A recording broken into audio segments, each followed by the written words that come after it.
તો જો મિત્રો હવે આપણે છેક એકદમ નજીક પહોંચી ગયા છે ને આ રીતનું છે આખું સ્ટેચ્યુ ઓફ યુનિટી.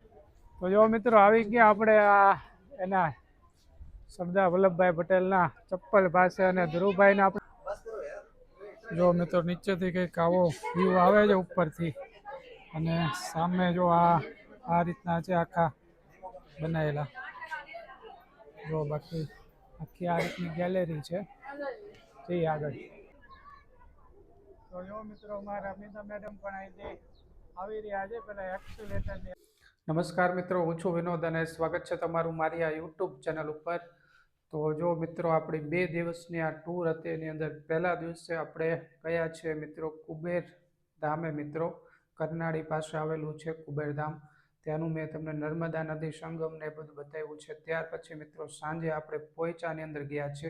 તો આ 2 વિડીયોને તમે ચેકઆઉટ કરી લેજો, એક વખત જોઈ લેજો, જેથી કરીને આપણે એની પૂરેપૂરી માહિતી મળી જાય. અને આજે મિત્રો આપણે જવાના છીએ એ સ્ટેચ્યુ ઓફ યુનિટી. મિત્રો સ્ટેચ્યુ ઓફ યુનિટીની અંદર સરદાર સાહેબની વિશ્વની સૌથી ઊંચી પ્રતિમા છે એ તમને ત્યાં જઈને બતાવવાનું છું. એની સાથે ત્યાં જે મિત્રો પ્રાણી સંગ્રહાલય છે, એક જંગલ સફારી જેવું છે, એક બગીચો છે, ઘણું બધું છે મિત્રો, ફ્લાવરનું છે આખો બગીચો, આ બધું તમને બતાવવાનું છું ત્યાં જઈને. તો બન્યા રહેજો ખાસ મિત્રો વિડીયોની અંદર છેલ્લે સુધી. અને આગળના વિડીયો ન જોયો હોય તો એ પણ એક વખત જોઈ લેજો, તમને ડિસ્ક્રિપ્શનની અંદર લિંક આપી દઈશ. તો બન્યા રહેજો મિત્રો, જઈએ છીએ આપણે સ્ટેચ્યુ ઓફ યુનિટી. મળીએ આગળ. જો મિત્રો પહોંચી ગયા આપણે આ સ્ટેચ્યુ ઓફ યુનિટી અને જો અહીંયા આ રીતની તમને પિંક કલરની રિક્ષાઓ જોવા મળે છે. ખાસ મહિલાઓ એના ડ્રાઈવર હોય છે અને એ ચલાવે છે. તો આમાં પણ આવી શકો છો. બાકી જો અહીંયા શ્રેષ્ઠ ભારત ભવન આવી ગયું છે અને જઈએ આપણે સ્ટેચ્યુ ઓફ યુનિટી બાજુ. મિત્રો ત્યાં તમારી ગાડીનું પાર્કિંગ નહીં થાય એટલે પાર્કિંગ તમારે અહીંયા કરી દેવાનું છે અને અહીંથી પછી તમારે આગળ જવાનું હોય છે. તો જો આ રીતનું પાર્કિંગ છે, અહીંયા આપણે ગાડી મૂકી દીધી છે અને અહીંથી તમારું પાર્કિંગ સામે આવશે. જો તો એ રીતનું છે. જઈએ આપણે સ્ટેચ્યુ ઓફ યુનિટી બાજુ. તો જો મિત્રો અહીંયા પાર્કિંગ છે, અહીંયા તમારે પાર્કિંગ કરી દેવાનું છે. 50 રૂપિયાનો ચાર્જ છે અને પછી તમારે બસમાં બેસીને જવાનું હોય છે.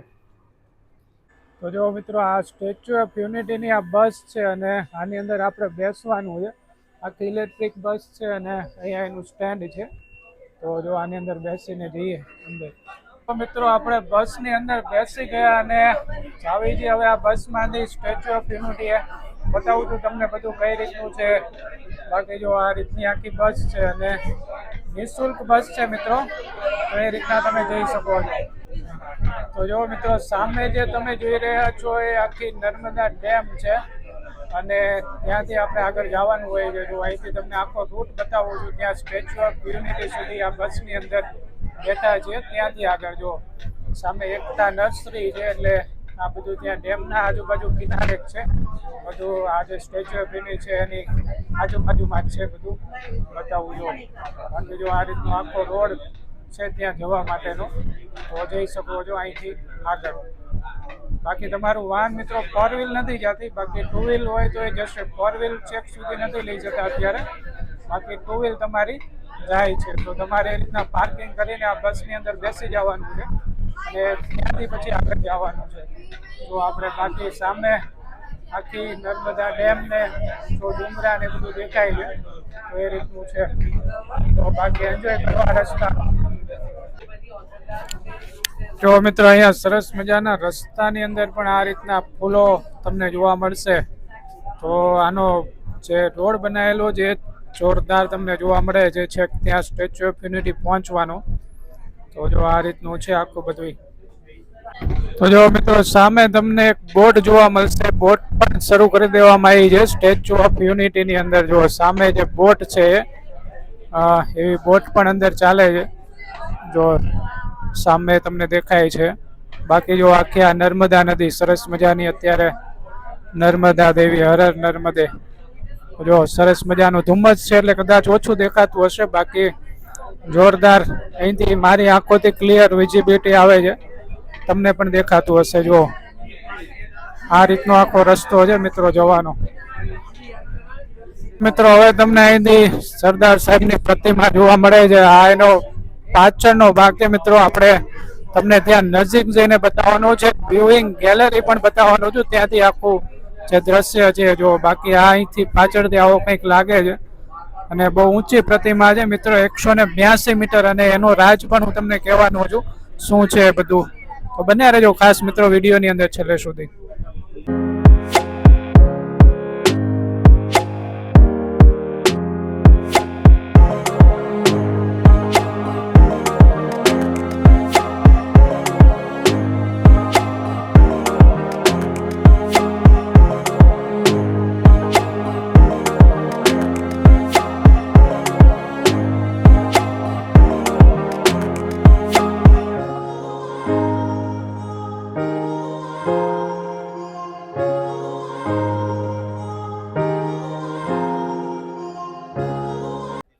તો જો મિત્રો હવે આપણે છેક એકદમ નજીક પહોંચી ગયા છે ને આ રીતનું છે આખું સ્ટેચ્યુ ઓફ યુનિટી જો.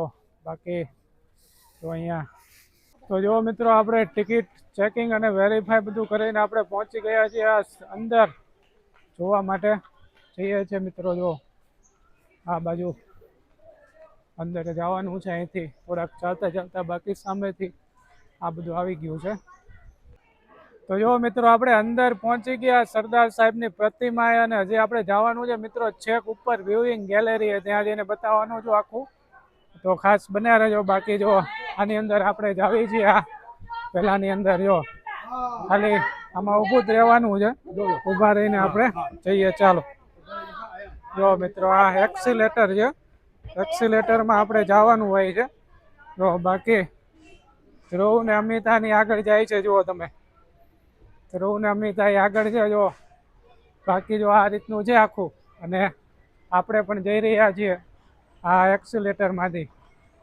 અને બતાવું બાકી મિત્રો સરદાર સાહેબની પ્રતિમા ને એ બધું, અને તમને જાણકારી આપી દઉં કે આ 182 મીટર ઊંચું છે મિત્રો. આ સરદાર સાહેબનું સ્ટેચ્યુ જે છે 182 મીટર, અને એટલા માટે 182 મીટર રાખવામાં આવેલું છે કે ભારત આ ગુજરાતના જે વિધાનસભાના સભ્યો છે મિત્રો 182 છે, કુલ સીટો એની 182 જોવા મળે છે.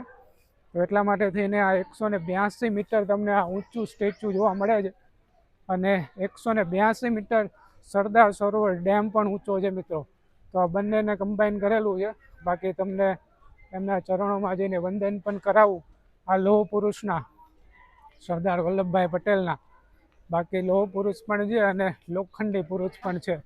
તો જો બાકી બીજું એક એક્સેલેટર આવી ગયું છે, અને એમાં પાછા આપણે ઊભા રહી જાવી અને ઓટોમેટિક આગળ વધે એવું હોય છે મિત્રો. તો ખાસ આનો આપ અનુભવ અહીંયા ચોક્કસથી કરજો. બાકી તમારે ચાલવું હોય તો ચાલી પણ શકો છો, ઊભું રહેવું હોય તો ઊભા પણ રહી શકો છો. જો હું, ધ્રુવ ને અમિતા ત્રણેય એ ધીમે ધીમે ચાલતા જઈએ છીએ, તો ઊભા પણ રહી શકો છો. બાકી આ એની ગતિમાં ચાલતું હોય છે જે મિત્રો આગળ. તો જો મિત્રો હવે પહોંચી ગયા છેક નજીક આપણે એમના પગ પાસે, કારણ કે અહીંથી તમને આખું મારે કેમેરામાં કેદ કરવું પણ મુશ્કેલ બને છે. આખા વિશ્વનું ટોલેસ્ટ આ સ્ટેચ્યુ છે, સૌથી ઊંચામાં ઊંચું પ્રતિમા છે મિત્રો. અને આની અંદર તમામ ભારતના બધાનું યોગદાન છે, કારણ કે બધાએ થોડુંક થોડુંક અહીંયા યોગદાન કરેલું છે, બધા લોખંડનું ને આ બધું. જો અહીંયા આ બધું છે. પહેલાં આપણે જઈએ મિત્રો ત્યાં, અને પછી તમને વ્યુઇંગ ગેલેરી બતાવવાનું છું. જો અહીંથી જવાનું છે, પહેલાં ઉપર જઈએ. ચાલો જો મિત્રો આવી ગયા આપણે આ ઉપર છેક આ વ્યુઇંગ ગેલેરી પાસે, એટલે ટૂંકમાં અહીંથી આપણે હજી પગ પાસે જવાનું છે. અને જો અહીંથી કંઈક આવું છે બધું. બાકી જો તમને આ સરદાર વલ્લભભાઈ પટેલ લોખંડી પુરુષ હતા મિત્રો, કારણ કે એટલા માટે જ એમનું લોખંડનું અને પંચ ધાતુમાંથી મળીને આખું સ્ટેચ્યુ બનાવવામાં આવેલું છે મિત્રો. અને ખાસ અખંડ ભારતના શિલ્પી પણ હતા. તો મિત્રો જે એ સમયે 582 જેટલા રજવાડાઓ હતા અલગ અલગ, અને એ રીતના રાજ્ય કરતા બધા રાજાઓ. અને ભારત આઝાદ થયું ત્યારે મિત્રો એમને બધાને એક કરવાની અંદર આ સરદાર વલ્લભભાઈ પટેલનો ફાળો ખૂબ જ અગત્યનો હતો. એટલા માટે એમને સ્ટેચ્યુ ઓફ યુનિટી એટલે કે અખંડ ભારતના શિલ્પી પણ કહેવાય છે ગુજરાતીની અંદર, અને અંગ્રેજીમાં યુનિટી મિત્રો. તો આ રીતનું છે. બાકી જો અહીંથી આખો આ ડેમ છે, અને મેં તમને હજી આપણે એક્સિલેટરમાંથી છેક હજી ઉપર જવાનું છે, તો અહીંયા ખાલી તમારે ઊભું રહી જવાનું છે, મેં તમને અગાઉ કીધું એમ. તો જો બાકી આ વ્યૂ અહીંથી આવો કંઈક આવે છે, અને હજી તો આપણે ઘણું ઉપર જવાનું છે. તો બતાવું તમને મિત્રો ત્યાં જઈને આ ગુજરાતના પનોતા પુત્ર જેને કહી શકાય એવા સરદાર વલ્લભભાઈ પટેલને, અને બતાવું છું ત્યાં છેક નજીક જઈને મિત્રો બન્યા રહેજો, ખાસ વિડીયોને સ્કીપ ન કરતા અને મજા આવશે એ રીતનું છે. બાકી જો અહીંથી પણ તમને આખો ડેમ બતાવો, હજી તો આગળ ડેમ બતાવવાનો છે બીજો, બન્યા રહેજો. તો જો મિત્રો આવી ગયા આપણે આ એના સરદાર વલ્લભભાઈ પટેલના ચપ્પલ પાસે, અને ધ્રુવભાઈને આપણે અહીંયા ઊભા રાખીએ ને તમને એનું માપ તમને બતાવી દઉં કઈ રીતનું છે. આખા ચપ્પલનું માપ, જો આ ખાલી અંગૂઠો છે ને એ જ તમને બતાવું છું. જો તો જો મિત્રો આપણે આ ધ્રુવભાઈ અહીંયા ખાલી એના ચપ્પલનું જે આ છે ને પેલું નીચેનું સોલ આવે એ જ જો આટલું થાય છે. તો વિચાર કરો તમે આખું ચપ્પલ કેટલું મોટું હશે, અને આ 182 ફૂટ ઊંચું, મીટર જેટલી ઊંચી આ પ્રતિમા આપણને જોવા મળે છે. ચાલો આપણે ફરતું તમને રાઉન્ડ મારીને બતાવી દઉં કઈ રીતનું છે. તો જો મિત્રો સામે આપણને જોવા મળે છે આખી આ સરદાર સરોવર ડેમ, એટલે કે મિત્રો આ નર્મદા નદી અને ડેમ સામેની બાજુ છે. અત્યારે ધુમ્મસ બહુ વધારે છે એટલે નહીં દેખાય, બાકી જો આ બાજુના ફરતા આ બધા ડુંગરાઓ છે મિત્રો. અને તમને જણાવી દઉં કે આ જે જગ્યા સ્ટેચ્યુ બનાવવામાં આવ્યું છે મિત્રો, સાધુ બેટ છે, આખો બેટ છે મિત્રો, અને એના ઉપર આ સ્ટેચ્યુ બનાવવામાં આવ્યું છે, કારણ કે આટલું ઊંચું હતું એટલે ત્યાંથી આપણને જોવા મળે છે. બાકી આ સરદાર સાહેબની પ્રતિમા તમે જોઈ શકો છો. વંદન છે અમને અખંડ ભારતના શિલ્પીને, કારણ કે એ વખતે મિત્રો અંગ્રેજો ભારત ઉપર રાજ કરતા અને એમાંથી ભારતને આઝાદી મળી, પરંતુ અંગ્રેજો કેમ આવ્યા તો કે અલગ અલગ રાજ્યથી એ બધા લડતા હતા, તો એ રીતના હતું બધું. અને એને એક કરવા માટે થઈને આ સરદાર સાહેબની બહુ અગત્યની ભૂમિકા છે મિત્રો એમની, અને વીપી મેનન એ બધા ભેગા હતા, એ બધા હતા એની અંદર.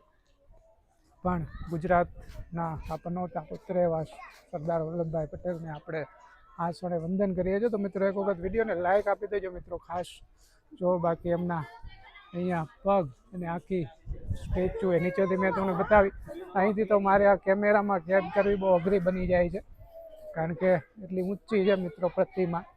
બાકી જો અહીંથી તમને બતાવી દઉં, જો મોઢું પણ નથી દેખાતું અહીંથી તો.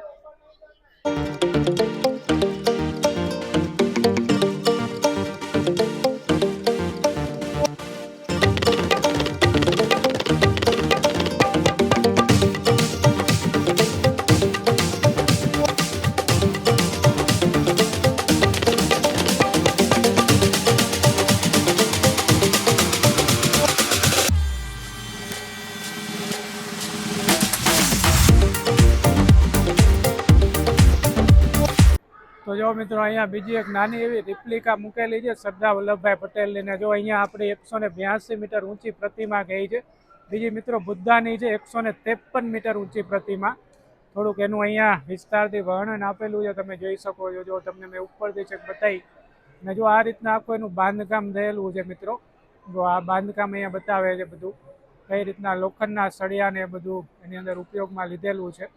આ બધું તમને અહીંયા જોવા મળે. જો પગથી માંડીને આગળ જે બનેલું છે બધું અહીંયા એનું સ્ટ્રક્ચર બતાવે છે. જો બાકી અહીંયા પણ આ બધું મૂકેલું છે.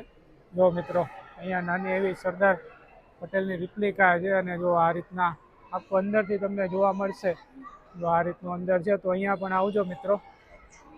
એ લખેલું છે લોહ પુરુષ, મેન ઓફ એક્શન, એટલે કે લોખંડી પુરુષ સરદાર વલ્લભભાઈ પટેલ. અને આપણે જવાનું છે મિત્રો વ્યુઇંગ ગેલેરીની અંદર. તો બાકી ગેલેરી માટેની આ લાઈન છે જો મિત્રો આ બાજુ, અને અહીંયા કેટલાક એમના અંશો મૂકેલા છે જેની અંદર તમે વાંચી શકો છો. એ બધું જો અહીંયા મૂકેલું છે. માટી કે લાલ એટલે કે ધરતી પુત્ર, આવું બધું છે. તો ચાલો આપણે લાઈનમાં ઊભા રહી જઈએ.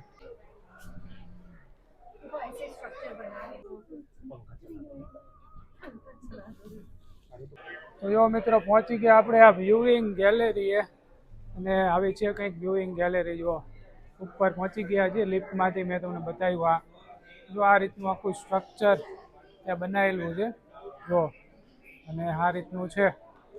જો અહીંથી બતાવું તમને, આ જે આપણે નીચેથી જોતા હતા એ અલગ અલગ જો અહીંથી તમને જોવા મળે છે. જો અહીંથી આખો વ્યૂ તમને બતાવશે. જો આ વ્યુઈંગ ગેલેરી છે મિત્રો. તો નીચે ધુમ્મસ છે એટલે ઓછું દેખાય છે, બાકી જો અહીંથી આ બધું દેખાય છે. પાછળ સરદાર સરોવર ડેમ છે સામે, આ બધું, અને આ નર્મદા નદી નીચે. જો આ રીતના મિત્રો આપણે છેક ઉપર આવી ગયા છે મિત્રો. આ જે ડેમ છે એના કરતાં પણ ઉપર છીએ. જો મિત્રો નીચેથી કંઈક આવો વ્યૂ આવે છે ઉપરથી, અને સામે જો આ રીતના છે આખા બનાવેલા. જો બાકી આખી આ રીતની ગેલેરી છે. જઈએ આગળ.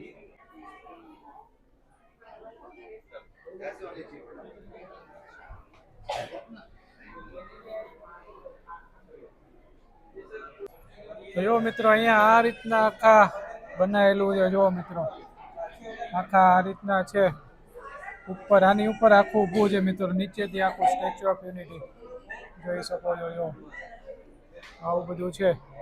તો બાકી આ લાઈન કરેલી છે ત્યાંથી તમારે આવી જવાનું છે આગળ, અને જઈએ. તો જો મિત્રો આ બાજુની ગેલેરીથી આપણને પેલી બોટ ને જોવા મળે છે. જો બાકી આ સાઈડનો વ્યૂ છે. પેલો રસ્તો જે આપણે આવ્યા છીએ એ આ સાઈડથી આપણને જોવા મળે છે. જો પેલા રસ્તાથી આપણે આવ્યા અને ત્યાંથી, અને પેલો જે પુલ બનેલો છે એ બધું તો આ બાજુથી જોવા મળે છે. બાકી સ્ટ્રક્ચર જો મિત્રો આજે બનાવ્યું છે એ બધી બાજુથી તમને દેખાશે. નાના ઉપર આખી ઊભી છે આ સ્ટેચ્યુ ઓફ યુનિટી. જો આવું છે. તો જો મિત્રો આ હતું આપણું સ્ટેચ્યુ ઓફ યુનિટી. મેં તમને ઉપરથી વ્યુઈંગ ગેલેરી ને બધું બતાવ્યું છે. બાકી હજી આપણે આગળ જવાનું છે મિત્રો. તો વિડીયો જો આપને ગમ્યો હોય તો વિડીયોને એક લાઇક આપી દેજો. ચેનલ ઉપર ન હોય તો ચેનલને સબસ્ક્રાઈબ કરી દેજો, અને ખાસ મિત્રો બેલ આઇકન દબાવવાનું ભૂલતા નહીં, કારણ કે હજી આપણે આગળ મળીએ છીએ મિત્રો જંગલ સફારીની અંદર. એ બધું તમને બતાવવાનું હતું. હજી આગળનો લોંગ થોડોક વિડીયો થઈ જાય એટલે આપણે આની અંદર નથી કવર કરેલું. બાકી જંગલ સફારીને બધું બતાવવાનું હતું. તો બાકી આ વિડીયો ગમ્યો હોય તો કોમેન્ટ કરી દેજો અને લાઇક કરી દેજો મિત્રો. મળીએ છીએ નેક્સ્ટ લોકેશનની અંદર, ત્યાં જંગલ સફારીની અંદર. વિડીયો પૂરેપૂરો જોવા માટે તમારો ખૂબ ખૂબ આભાર. મળીએ મિત્રો નેક્સ્ટ. બન્યા રહેજો. બાકી જો આ વ્યૂ અહીંથી જો જોરદાર આવે છે સ્ટેચ્યુ ઓફ યુનિટીનો. જો સામે મિત્રો ક્રૂઝ બોટ પણ શરૂ કરી છે, એ પણ તમે જોઈ શકો છો.